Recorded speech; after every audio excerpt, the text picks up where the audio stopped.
محفل ادب کی اس انجمن میں تشریف لائے ہوئے معزز سامعین اور میرے دل نشیں عزیز طلبہ و طالبات، السلام علیکم، آداب۔ آج کا ہمارا موضوع مولوی عبدالحق کی حالات زندگی اور ادبی خدمات پر روشنی ڈالنے کے حوالے سے ہے۔ ایک مختصر سا نوٹ ہوگا، چھوٹا سا، جو آپ تک میں لایا ہوں، وہ یہ ہے کہ مولوی عبدالحق کی حالات زندگی اور ان کی ادبی خدمات، تو اسے دیکھ لیں۔ مولوی عبدالحق کی پیدائش قصبہ ہاپوڑ کے قریب سراواک میں 20 اگست 1870 کو ہوئی۔ یعنی ان کی پیدائش قصبہ ہاپوڑ کے قریب ایک گاؤں تھا جس کا نام تھا سراوا، وہاں پر ہوئی 20 اگست 1870 میں۔ بچپن ہی سے لکھنے پڑھنے کا زبردست شوق تھا۔ ابتدائی تعلیم اپنے وطن میں ہی حاصل کی اور اس کے بعد علی گڑھ کالج سے BA کی ڈگری حاصل کی۔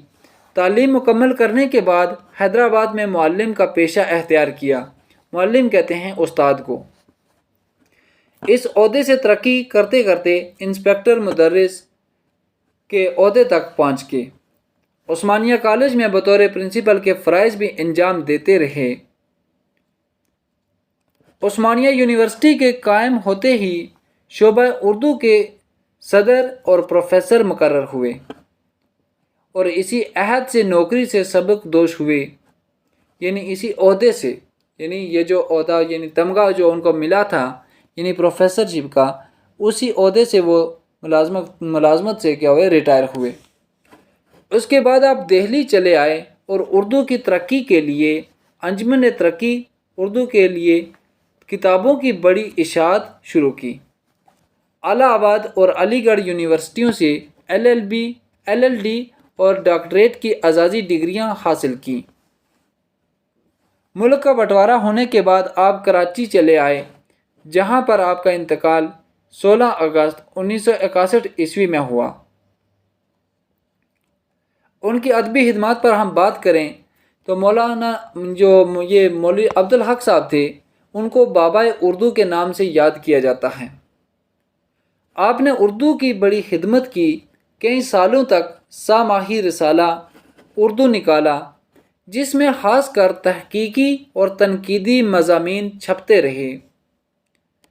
ہر بات سوچ سمجھ کر لکھتے تھے، عبارت میں الجھاؤ نہیں، جو کچھ لکھتے تھے صاف ستھرے اور عام فہم انداز میں وضاحت سے لکھتے تھے۔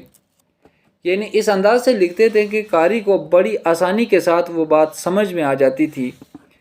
مشکل زبان لکھنے والوں کو وہ اردو کا دشمن کہتے تھے اور آسان زبان لکھنے پر زور دیتے تھے۔ یعنی جو لوگ مشکل زبان کا استعمال کرتے تھے، انہیں وہ اس زبان کا دشمن تصور کرتے تھے اور ہمیشہ اس بات پر کوشش کیا کرتے تھے، زور دیا کرتے تھے کہ جتنا بھی ہو سکے ہم کیا کریں، آسان زبان میں لکھنے کی کوشش کریں۔ یہ تھا ان کے لیے ایک مختصر سا نوٹ۔ تو ٹھیک ہے، مجھے امید ہے کہیں نہ کہیں آپ کو یہ کام ضرور آئے گا۔ تو اللہ حافظ۔